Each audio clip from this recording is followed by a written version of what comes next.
नमस्कार, मी सुनील अभ्यंकर. तुम्ही आत्तापर्यंत मला वेगवेगळ्या चित्रपटात, सिरियलमध्ये, नाटकात पाहिलं असेल. पण मी जे या 4-5 वर्षात जे पाहिलं आहे, जे अनुभवलं आहे, ते मी तुमच्याशी आज शेअर करणार आहे. तर वर्ष होतं 2020. आमचा एक क्लोज ग्रुप आहे.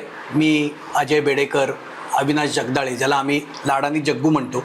आता ही 2 नावं सारखी सारखी माझ्या अनुभवात तुम्हाला ऐकायला मिळणार आहेत. तर हे 2 माझे खास मित्र. तर एकदा अजय असं मला म्हणाला की अरे काल मी एक डेंजर अनुभव घेतला आहे. म्हटलं काय झालं? तो म्हणला अरे मी एक बाई आहेत, सुनीताताई लाटकर म्हणून, म्हणजे माझ्या मित्राची बहीण आहेत त्या. पण त्यांच्याकडे मी गेलो ना तर त्या स्वामी आहेत. म्हटलं काय? तो म्हणला स्वामी आहेत, स्वामी. म्हटलं म्हणजे? तो म्हणला अरे आपण काही प्रश्न विचारला ना की स्वामी त्यांना सांगतात आणि मग त्या आपल्याला सांगतात. म्हटलं चल रे, असं कुठे आहे? तर कसं आहे की मुळात मी आहे तरकट. मला असं पटकन कुठल्याही बुवाबाजीवर किंवा असं काहीतरी चमत्कारांवर वगैरे असा माझा विश्वास नाही आहे. पण अजय इतकं भारावून सांगत होता की मग मलाही वाटलं की जरा बघू तरी काय आहे प्रकार हा. तर मी म्हणलं घे ना आमची अपॉइंटमेंट. तर अजय म्हणलं ठीक आहे. म्हटलं कशा आहेत पण त्या? तो म्हणला अरे डेंजर आहे सगळं ते. म्हटलं बरं. मग त्यांनी 13 जुलै 2020 या दिवशी आमची अपॉइंटमेंट घेतली. ही तारीख आठवायचं कारण म्हणजे माझ्या बायकोचा वाढदिवस असतो आणि ती बायकोचा वाढदिवस कोणी कधी विसरत नसतं, म्हणून ही तारीख माझ्या पक्की लक्षात आहे. तर त्या दिवशी वेळ ठरली, संध्याकाळची 5-5:30ची वेळ होती. यायच्या आधी माझ्या डोक्यात अजयचे शब्द असे घुमत होते, त्या डेंजर आहेत, डेंजर अनुभव आहे. तर माझ्या डोळ्यासमोर एक प्रतिमा तयार झाली की अशा एक वयस्कर आजी, असे धारदार डोळे आणि अशा रागीट, म्हणजे काही विनोदी बोललं तर झापणार बिपणार मला. या सगळ्या तयारीनिशी मी यांच्याकडे आलो. जसं घरी आलो तशा सुनीताताई समोर आल्या आणि मला म्हणजे एक आश्चर्याचा धक्का बसला. एक बाई, शांत चेहरा, असे बोलके डोळे, पण शांत सौम्य चेहरा, असे बोलके डोळे. आणि त्यांनी आनंदाने म्हटलं या ना आत. आम्ही बसलो. त्या म्हणल्या तुम्हाला मी सिरियलमध्ये वगैरे पाहिलं आहे. मी खुश झालो. मला वाटलं आता स्वामींनीच त्यांना सांगितलं असणार की मी सिरियलमध्ये वगैरे काम करतो. पण त्याच्यापुढे त्यांनी काही कौतुकाचे 2 शब्द माझ्याशी बोलले नाही. नंतर त्या म्हणाल्या तुम्ही CA आहात ना? म्हटलं हो CA आहे. त्या म्हणल्या आता आपण विचारा, तुम्हाला काय विचारायचं ते विचारा. त्याच्या आधी मला सांगा विजय कोण आहे? मी पहिल्याच प्रश्नाला गारच पडलो. विजय म्हणजे माझे वडील. त्या म्हटल्या हां, आता मला लिंक लागलेली आहे, आपण विचारा, तुम्हाला काय विचारायचं ते विचारा. मी आपले नेहमीचे ठरलेले पैसे, घर, गाडी, हे सगळे प्रश्न त्यांना जे आपण सिलेबसमधले असतात ते सगळे विचारले. मग पुढचे 2-2.5 तास आम्ही मस्त गप्पा मारल्या. त्यांनी काही अजून त्यांना जी लिंकमधले जे माझ्या ह्याच्यातली लोकं होती त्यांच्याबद्दल विचारलं. आम्ही ते सगळं लिहून पण घेतलं, म्हणजे असं नको की आपल्याला काही विसरायला झालं. मग आम्ही 2-2.5 तास त्यांच्याशी गप्पा मारल्या. पहिल्या भेटीतच त्यांनी आम्हाला आपलंसं केलं. मग आम्ही घरी गेलो. घरी गेल्यावर माझ्या लक्षात आलं की त्यांनी माझ्या सगळ्या प्रश्नांची उत्तरं दिली होती, पण माझ्या कुठल्याच प्रश्नाचं त्यांनी उत्तर दिलं नव्हतं. मी परत येडाच झालो. म्हटलं अरे, मी अस्वस्थ झालो. मी परत अजयला फोन केला, अरे मला परत त्यांना भेटायचं. त्यांनी माझी काहीच उत्तरं दिली नाही. मग परत अजयने अपॉइंटमेंट घेतली आणि त्यांना आम्ही भेटायला आलो, म्हणजे मी भेटायला आलो. पण त्या दिवशी मी ठरवून आलो होतो की काही झालं तरी त्यांना हे विचारायचंच. पण त्या दिवशी त्या इतकं छान छान बोलत होत्या ना की मला त्यांना असं ते डिस्टर्ब करावं असंच वाटलं नाही. त्यांची इतकी छान लिंक लागली होती, वेगळाच विषय होता आणि मी पण त्याच्यात पूर्णपणे तल्लीन झालो होतो. मग साधारण 1-1.5 तासांनी मला लक्षात आलं की अरे आता त्यांची ही लिंक तोडण्यात काही पॉईंट नाही. म्हणून त्या दिवशी पण तसाच प्रश्न न विचारता मी घरी आलो. मग आमच्या पुन्हा भेटीगाठी होत राहिल्या आणि एक दिवस मला तो चान्स मिळाला. मी म्हटलं ताई मला सांगा, त्या दिवशी मी तुम्हाला हे प्रश्न विचारले होते, तुम्ही एकाही प्रश्नाचं उत्तर मला दिलं नाहीत. त्यावर ताई म्हणाल्या तेव्हा तुम्ही जे म्हणाला होतात की विजय तुमच्या वडिलांचं नाव आहे, याचा अर्थ की अहो विजय तुमचं भाग्य आहे, विजय या नावातच तुमचं भाग्य आहे. आणि त्याच वेळी स्वामींनी मला सांगितलं की ह्याला सांग की कुठलेही ते पैसे, घर, गाडी असले प्रश्न विचारू नको, आध्यात्मिक प्रश्न विचार. अहो तुमचं कर्म वेगळं आहे. कर्म त्या दिवशी पहिल्यांदा ह्या शब्दाची माझी ओळख झाली. आणि त्यानंतर जशा ताई आमच्या जीवनाचा भाग झाल्या तसं कर्म हा शब्द आणि ॲक्च्युअल कर्म हा माझ्या जीवनाचा अविभाज्य भागच झाला. मी त्यांना विचारलं, मग माझं कर्म काय? त्या म्हणाल्या, तुमचं कर्म CA आणि अभिनय हे दोन्ही तुमचं कर्म आहे. मग म्हणलं, मग याच्यात कर्म करता मग अध्यात्म काय आहे याच्यात? ते म्हणलं, कसं आहे की जेव्हा तुम्ही अभिनय करता, तर तुम्ही एखाद्या सिनेमात काम करता, दुसऱ्या सिनेमात काम करता, एका नाटकात काम करता, जेव्हा तुम्ही पहिल्या नाटकातला रोल करता किंवा पहिल्या सिनेमातला रोल करता, तेव्हा तुम्ही त्या रोलला मुक्ती देता, त्या कॅरेक्टरला मुक्ती देता आणि पुढचं जेव्हा तुम्ही कॅरेक्टर करता तेव्हा तुम्ही त्याला जन्म देता. इतकं सोप्या शब्दात त्यांनी मला हे सांगितलं. मग मी त्यांना विचारलं की पण मग ह्याच्यात अध्यात्म कसं, की मी CA करताना ह्याच्यात अध्यात्म कसं करायचं कर्म करताना? त्या म्हणल्या, कसं आहे, कर्म तुम्ही जेव्हा करता तेव्हा तुम्ही स्वामींची सेवा करताय हा भाव मनात आणा. तुम्ही त्याच्यात अहमपणा की मी केलंय, मी हा अभिनय केला, मी हा रोल केलाय, मी CA मधलं हे काम केलंय, हे जेव्हा तुम्ही करणार नाही याचा अर्थ तेव्हा तुम्ही अध्यात्म करताय. अध्यात्माची इतकी सोपी व्याख्या त्यांनी मला सांगितली. आणि म्हणजे मला असं लक्षात आलं की ह्या जन्मातलं कर्म कळणं हे किती महत्त्वाचं आहे. म्हणजे ह्या जन्मातलं आपलं कर्म कळणं आणि हे ताईंनी सांगणं हे मला वाटतं ही सगळ्यात मोठी भाग्याची गोष्ट आहे. आणि म्हणजे कर्म करताना हे जे बाकीच्या ज्या गोष्टी आहेत ना, म्हणजे कर्म करणं हे मला मेन प्रॉडक्ट वाटतं. आणि हे जे पैसा, प्रसिद्धी, बंगला, काय जे काय तुमच्या मटेरियलिस्टिक गोष्टी आहेत ते बाय प्रॉडक्ट असतं. जेव्हा तुम्ही योग्य कर्म, तुम्हाला जे कर्मात असलेलं कर्म तुम्ही जेव्हा करता तेव्हा हे बाय प्रॉडक्ट तुम्हाला मिळणारच आहे. हे मला इतकं माझ्या डोक्यात बसलं त्या दिवसापासून. म्हणजे मी आस्तिक होतो पण त्याच्यानंतर अजून आस्तिक झालो. त्यानंतर आमच्या खूपच गाठीभेटी होत गेल्या. आमचा एक कोर ग्रुप झाला. म्हणजे मी, अजय बेडेकर, जग्गू आणि ताई. हा खरं तर ताईंचा मोठेपणा आहे की आमचा वेडेपणा सहन करून त्यांनी आम्हाला त्यांच्या कुटुंबात सामील करून घेतलं. मग आम्ही ना तासन तास गप्पा मारत बसायचो. आता ह्या गप्पांमध्ये आमचं भविष्य, कारण तो विषय मागेच त्यांनी कटच करून टाकला की तुम्ही मला कुठलेही मटेरियलिस्टिक प्रश्न विचारू नका. त्याच्यानंतर आमच्या गप्पा इतक्या भारी व्हायला लागल्या. गप्पा म्हणजे काय, त्या बोलायच्या, आम्ही ऐकायचो, ह्याच आमच्या गप्पा. पण आम्ही 2-2.5 तास वेळेचं भान नाही. बरं विषय कुठले, तर GST, क्रिकेट, संगीत. मी कविता वाचून दाखवायचो, अजय आणि जग्गू गाणी म्हणायचे. जग्गू उत्तम गिटार वाजवतो, तुम्हाला माहीत नसेल पण ताई इतक्या भारी गिटार वाजवतात की म्हणजे कमाल. म्हणजे कोणाला वाटेल या की प्रोफेशनल गिटारिस्ट आहे. आणि मुख्य म्हणजे हा मुख्य विषय नाही आहे की गप्पा मारणं, त्या कवितांमधनं आणि ह्याच्यातनं त्या ज्या कनेक्ट व्हायच्या स्वामींशी आणि त्यानंतर त्या जे बोलायचं ना, ते म्हणजे आमच्यासाठी ही मोठी पर्वणीच होती.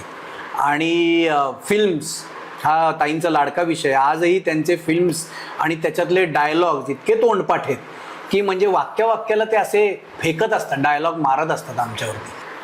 एकदा आम्ही 2-2.5 तास फिल्म्स आणि अध्यात्म या विषयावर गप्पा मारत होतो. म्हणजे परत तेच, त्या बोलत होत्या पण फिल्म्स आणि अध्यात्म हा विषय इतके 2 वेगळे आहेत असं आम्हाला वाटायचं. पण त्यांनी ते इतकं एकमेकात मिसळून इतकं सोपं करून सांगितलं ना, म्हणजे आजही ते आठवलं ना की इतकं भारावल्यासारखं होतं. आता माझ्या एक गोष्ट लक्षात आली की माझं कर्म किंवा माझं अध्यात्म हे सगळ्यांना ते एकच सांगत असतील का असं मला प्रश्न पडायचा. पण नाही, अजयला वेगळं सांगायच्या, मला वेगळं सांगायच्या, जग्गूला वेगळं सांगायच्या. मी एकदा असं पाहिलं की अजयला त्या काहीच याच्याबद्दल बोलत नव्हत्या, ना कर्म ना अध्यात्म. मी त्यांना विचारलं, ताई अजयला तुम्ही असं का नाही सांगत? त्या म्हणला, हो त्याचं तो तेच कर्म घेऊन आलाय, या जन्मी त्याला कुठल्याच कर्माची कुठल्याच अध्यात्माची गरजच नाहीये. ही गमतीची गोष्ट झाली. पण आता मला जसं त्यांनी CA आणि अभिनयातनं कर्म आणि भक्तीतून अध्यात्म हेही सांगितलं, तसं जग्गूला सांगितलं नाही. त्यांनी त्याला सांगितलं की तू बिझनेस कर, त्यातनं तुझी आध्यात्मिक प्रगती होणार आहे. आता याला बॅकग्राऊंड अशी आहे की जग्गू आम्ही CA करत असताना म्हणजे साधारण 98च्या आधी तो फरसाण विकायचा. आणि मग CAच्या काळात त्याची प्रॅक्टिस जशी सुरू झाली, तो CA झाला, प्रॅक्टिस सुरू झाली, तसं त्यांनी फरसाण बंद केलं. तर एक दिवशी आम्ही असे बसले असताना ते अचानक म्हणलं, अहो जगदाळे तुम्ही फरसाण विका. कारण ते तुमचं कर्म होतं आणि ते तुम्ही अर्धवट टाकलं होतं. आणि त्यानंतर जग्गूनी जी त्याची धंद्याची वाढ केली आहे, आज त्याचं इतके प्रॉडक्ट्स फेमस झाले आहेत आणि इतका मोठा बिझनेस झालेला आहे, तर तो तर ते मानतोच की हे केवळ ताईंच्या कृपेमुळे झालेलं आहे. मी एकदा असं गप्पा मारता मारता ताईंना विचारलं, ताई एक प्रश्न विचारू का? त्या म्हणल्या ते मटेरियलिस्टिक नाही हो. म्हटलं मटेरियलिस्टिक गेलं आता काही नाही आहे. तर मी त्यांना असं विचारलं की मला स्वामी भेटतील का? तर त्यावर त्या म्हणाल्या तुमचा हात बघू. मी असे दोन्ही हात त्यांना दाखवले आणि त्या म्हटल्या की अहो तुमच्या उजव्या हाताची बोटं आणि डाव्या हाताची बोटं वेगळी आहेत. हे असं मी कधी पाहिलं नव्हतं. म्हणजे हे बघा ना, हे तुमचं पेर आणि हे पेर केवढं वेगळं आहे. आणि ते असं बघता बघता त्यांनी मला एकदम विचारलं, मीनाक्षी कोण आहे? आणि मी जे वरती उडलो हा प्रश्न ऐकून, ते मी आत्ता परवा खाली आलो असेल. तर झालं असं, मी साधारण एक 3-4 वर्षाचा असेल आणि त्यावेळेला मी आईला असं म्हणायचो की आई माझा असा मुलीसारखा मेकअप कर.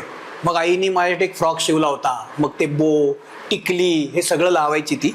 आणि मी तिला म्हणायचो आता मला तिकडनं त्या खोलीतनं हाक मार, मीनाक्षी बाहेर ये, की मी बाहेर येणार. आता हा विषय आमच्या दोघांच्यातलाच होता, माझ्या आणि आईचा. हे ताईंना कळलं कसं? आणि ते सुद्धा बोटांच्या पेराकडे बघून. म्हणजे हे अतर्क आहे. आणि मग मी जेव्हा त्यांना हा किस्सा सांगितला तेव्हा त्या म्हणाल्या तुमच्या प्रश्नाचं उत्तर तुम्हाला मिळालं का? म्हणलं धन्यवाद ताई.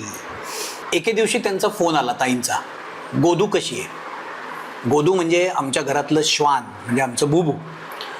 तर म्हटलं अहो नाही, गेले 10-15 दिवस ना ती आजारी आहे, काय कळत नाही, असं डोळ्याभोवती रॅश झाले आणि खूप मलूल झाली आहे.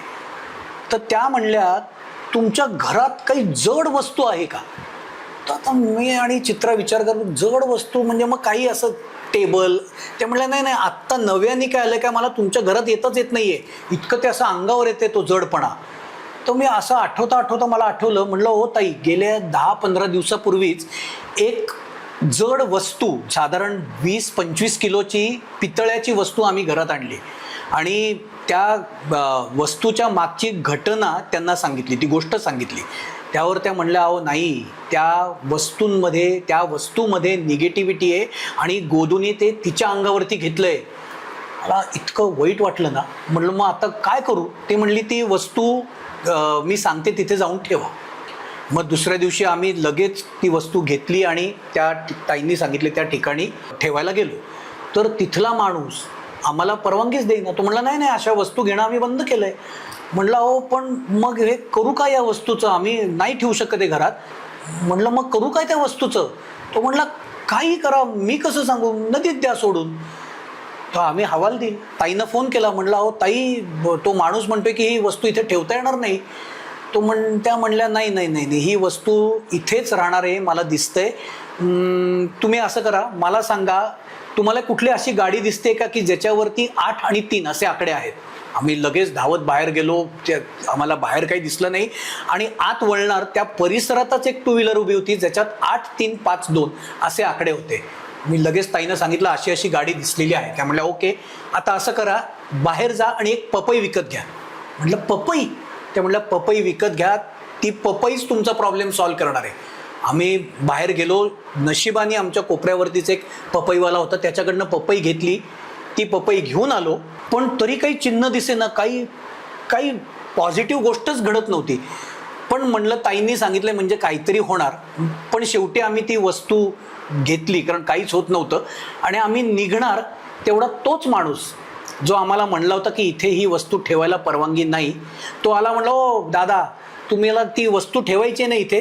हां बघा, हा माणूस आहे ना, हा बरेच दिवसांपासून ही वस्तू शोधत होता.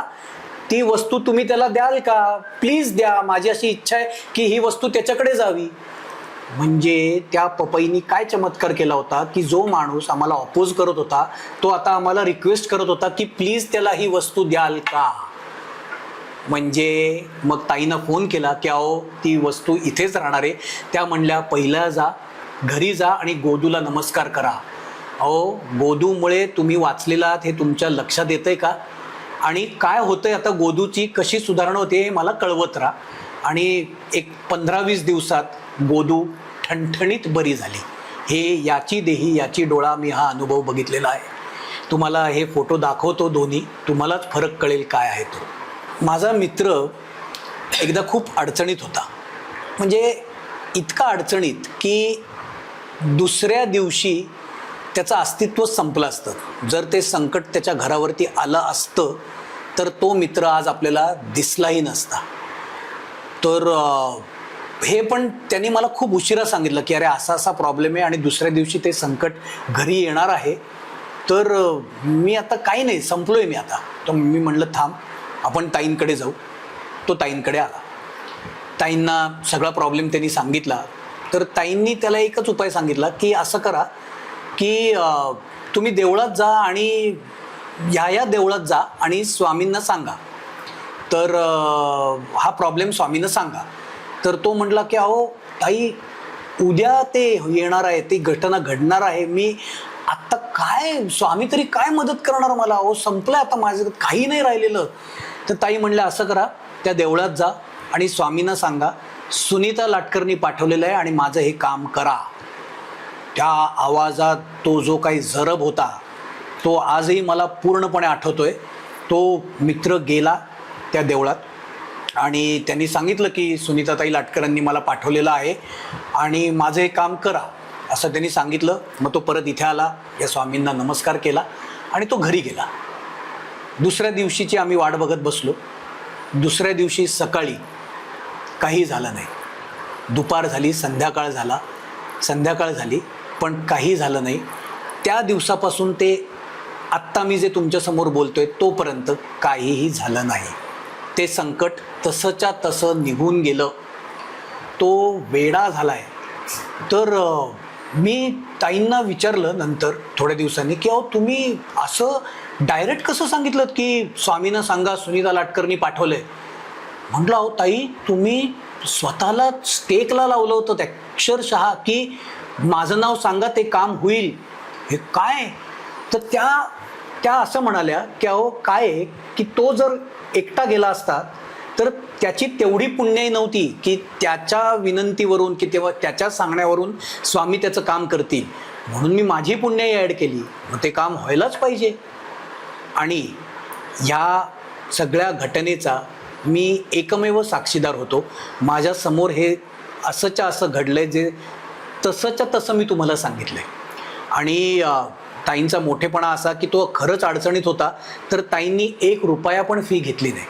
खरं तर त्या माणसाकडनं त्यांनी लाखो रुपये, काही लाख रुपये मागितले असते ना तरी त्यांनी दिले असते, कारण तो वाचला होता. पण ताईंनी 1ही रुपया घेतला नाही. त्या म्हणल्या ही माझ्याकडून स्वामींची सेवा होती, ती मी केली. मध्ये मागच्या महिन्यातच ताई दुबईला होत्या आणि सुदैवानं मी पण दुबईला होतो 15 ते 18ला. तसं आमचं ठरलं की दुबईमध्ये भेटायचं. मग त्या ठरलेल्या वेळेनुसार आम्ही दोघं मॉलमध्ये भेटलो आणि आमच्या गप्पा सुरू झाल्या. पण यावेळेला मी ठरवून गेलो होतो की ताई एकट्याच आहेत, तर त्यांना प्रश्न, माझ्या मनातला जो कोर प्रश्न आहे ना तो विचारायचा आणि त्याचं उत्तर घ्यायचंच.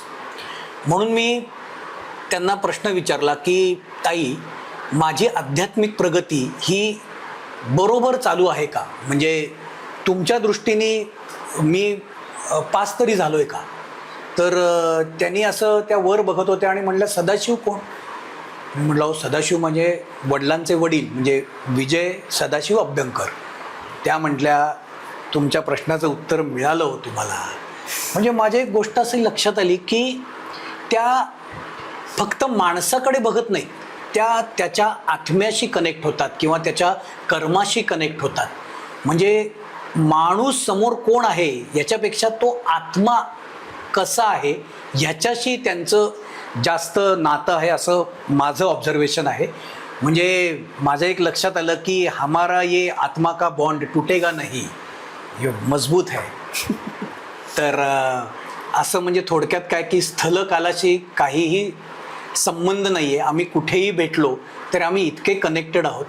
आणि हे आमचं खरोखर भाग्य आहे की ताई म्हणजे ताई ह्या ज्या आहेत त्या आमच्याशी इतक्या घरातल्यासारखं बोलतो आम्ही. म्हणजे मी कधी कधी त्यांना त्यांना वाटतं मी त्यांना झापतो, पण मी असं माझी डेअरिंग नाही तेवढी झापायची. मी काहीतरी 2-4 शब्द बोललो असेल, पण त्या नशीब माझ्यावर चिडल्या नाही. त्यांना मानणारे खूप म्हणजे खूप जण आहेत. त्यातले बरेचसे नावाजलेले पण आहेत, पण त्या कधीच कोणाला झुकतं माप देत नाही की अरे हा सेलिब्रिटी आहे. तो माणूस जेव्हा इथे येतो तेव्हा एकतर त्याच्या आत्म्याशी कनेक्ट होतात, आणि दुसरं म्हणजे इथे येतोय तेव्हा स्वामींपेक्षा मोठं कोण असणार आहे, म्हणून त्या सर्वांना समान न्याय देतात. हे मला इतकं त्यांचं आवडतं ना, की उगाच नाही तर एखादा माझ्यासारखा जर एखादा असता तर अरे हा सेलिब्रिटी आहे, याला जरा थोडं जास्त सांगू. इथे तो न्याय नाही. मला असं नेहमी वाटतं की ताई ह्या एक मोठं देऊळ आहे, भव्य मंदिर आहेत, आणि मी, जग्गू आणि अजय ह्या त्या देवळातले खांब आहोत, आणि आम्हाला खरंच आयुष्यभर त्यांच्या सावलीत खांबासारखंच राहायला आवडेल. माझी स्वामींना अशीच विनंती आहे की आम्हाला जशा ताई भेटल्या तसा हा व्हिडिओ ऐकणाऱ्याला प्रत्येकाला त्यांच्या ताई भेटोत. खरंच आयुष्य खूप सुंदर होईल. धन्यवाद. सुनील अभ्यंकर, आम्ही नेहमीचा फॉर्मॅट चेंज करून वेगळा फॉर्मॅट घेतला की आधी त्यांची ओळख करून न देता त्यांनी सुरुवात केली. खरं तर मला जे बोलायचं होतं किंवा मला जे माझ्या मनात मला ओळखलं नव्हतं ते त्यांनी आत्ता तुम्हाला सांगितलं आहे. मला जे म्हणायचं असेल म्हणजे 2 मिनटं जेव्हा मी यांचं सगळं ऐकत होते तेव्हा मला वाटत होतं अरे मी माझ्याच मनाशी गप्पा मारते. कारण त्यांचं आमचं बॉन्डिंग म्हणजे कसं असतं की स्वामी कधी भक्तात भेटतात, स्वामी कधी नात्यात भेटतात, स्वामी कुठल्याही रूपात भेटतात. माझं वाईट सांगणारं आज कुणाचीच हिंमत नाही की मी चुकली आहे हे सांगायची हिंमत नाही. पण हे एकटे असेल की ते मला 2 तास झापू शकतात. मला फोन करून ते मला सांगतात ताई हे बरोबर नाही, ताई हे चुकतं आहे, ताई हे तुमचं मला पटलेलं नाही, हे तुम्ही करू नका. त्याच्यामुळे प्रत्येक वेळेला ते जे काय बोलतील ते मी सांगते नाही, आणि तो मला बरोबरच सांगणार. त्याच्यामुळे मी कुठलीही गोष्ट अगदी ह्या चॅनलची सुद्धा काहीही मला पटलं नाही तर मी त्यांना फोन करते, हे बरोबर आहे का. जर त्यांना चुकीचं वाटलं तर ते मला सांगतात ताई हे बरोबर नाही, असं बोलायचं नाही, असं वागायचं नाही. त्याच्यामुळे जसं आपण म्हणतो की निंदकाचे घर असावे शेजारी, हे माझे निंदक नाहीत, पण माझ्यातली मी जसं तुम्हाला सगळ्यांना सांगते की तुमच्यातलं तुम्ही मी काढून देते, तसं माझ्यातले मी जर मला काढायचे असेल तर मला यांची गरज खूप लागते. आणि आम्ही प्रत्येक गोष्टीवर बोलू शकतो. प्रत्येक म्हणजे 2 मैत्रिणी जशा गॉसिपिंग करतील तसं आम्ही दोघं गॉसिपिंग पण करतो. आम्ही अध्यात्मातलंही बोलतो. म्हणजे ह्यांचा माझा फोन हा 5 किंवा 10 मिनिटाचा नसतो, हा आमचा 1-1 तासाचा असतो. आणि आता त्याच्यातलं जर त्यांनी 2 उदाहरणं दिली त्याचे मी एक्सप्लेनेशन देते. की त्यांनी जेव्हा त्यांच्या हाताचं उदाहरण दिलं की त्यांनी मला विचारलं स्वामींचा प्रवास कसा, माझ्या कर्मात स्वामी आहेत का. तर मी त्यांना म्हटलं तुमचा हात दाखवा. हातात जेव्हा हात बघायला गेले, बरं मला हात कळतो का, तर मला हात नाही कळत. पण जर स्वामींनी सांगितलं की तू हातातनं उत्तर दे तर मला तसं करावं लागतं. तर त्यांचा हात समोर ठेवला तेव्हा मला कळलं की त्यांची दोन्ही हाताची बोटं वेगवेगळी आहेत, जाडी लांबी दोन्ही वेगळे आहे. आणि त्यांचं भाग्य बोटात आहे का, तर नाही, त्यांचं भाग्य पेरात आहे.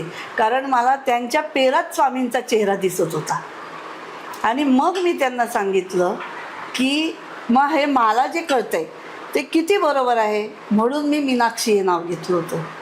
तर तेव्हा जे काय मला दिसलं ते मी त्यांना सांगितलं की आमच्या दोघांच्या 3ऱ्या जन्मात ते आणि मी स्वामींच्या तिथे होतो. ते माझं बोट धरून ते मला चालताना दिसत होते. त्यांचा तो सदरा, त्यांचे ती पॅन्ट, म्हणजे ते लहान होते, मी मोठी होते, पण ते माझं बोट धरून चालत होते. आणि तेव्हापासून ते माझ्या कर्मात आहे. आता माझा आणि त्यांचा हा कितवा जन्म आहे हे आत्ताही मला माहीत नाही, पण तो जो जन्म आहे त्या जन्मात त्यांची इच्छा होती की माझ्याबरोबर त्यांनी बोट धरून पुढे चालावं. तर ते बोट, ते पेर हे ह्या जन्मात मला दिसलं. ही फक्त आणि फक्त स्वामींची कृपा आहे, नाहीतर हे करणं अशक्य आहे. त्यांनी जो दुबईमध्ये जेव्हा मला प्रश्न विचारला की मी माझ्या आध्यात्मिक प्रगतीत मी पुढे गेलो आहे का, तर आम्ही एका मॉलमध्ये होतो दुबईमध्ये, आणि मी एका जागी कॉन्सन्ट्रेट केलं आणि तिथं मला त्यांचे आजोबा दिसले. म्हणजे हे कर्मात किती आहेत.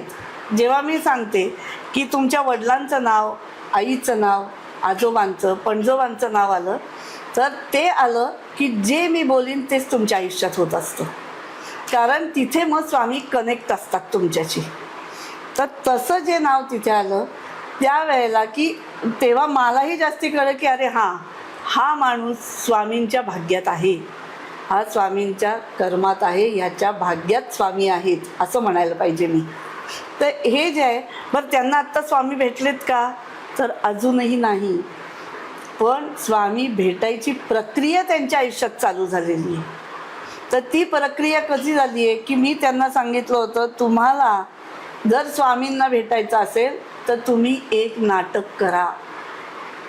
आता हे यांचं प्रोफेशन आहे फिल्म करणं, पण मी नाटक करा म्हणल्यावर जसं ते जग्गूचं उदाहरण देतात की फरसाण करा सांगितलं, तसं यांनी ब्लाइंड फेथ ठेवून जे नाटक समोर आलं ते नाटक केलं. आणि त्यांना मी सांगितलं ही तुमची स्वामींची सेवा आहे, आणि त्या कर्मातनं ते आणखीन स्वामींच्या पुढे जवळ गेलेले आहेत. हे जे आहे हे कर्म करणं हा स्वामींचा आशीर्वाद आहे. दुसरी गोष्ट जेव्हा त्यांनी सांगितली की मी ताई म्हणजे देऊळ आहेत, कुठल्याही गोष्टीचा बेस हा त्याच्या पिलरवर अवलंबून असतो. तर हे जे तिन्ही माझे पिलर आहेत, अजय, जगदाळे आणि अभ्यंकर, म्हणजे आमचं अस्तित्वच, आम्ही चौघं हेच आमचं अस्तित्व आहे. असं नाही आहे की जर अभ्यंकर नसतील तर मी, जगदाळे आणि अजय भेटून आम्हाला चांगलं वाटेल, असं अजिबात नाही. आमचं हे चौघंही आमचं अस्तित्व आहे, आणि ते देवळासारखं अबाधित राहावं आणि त्या देवळात स्वामींनी कायम वास करावा हीच आमच्या चौघांची इच्छा असेल.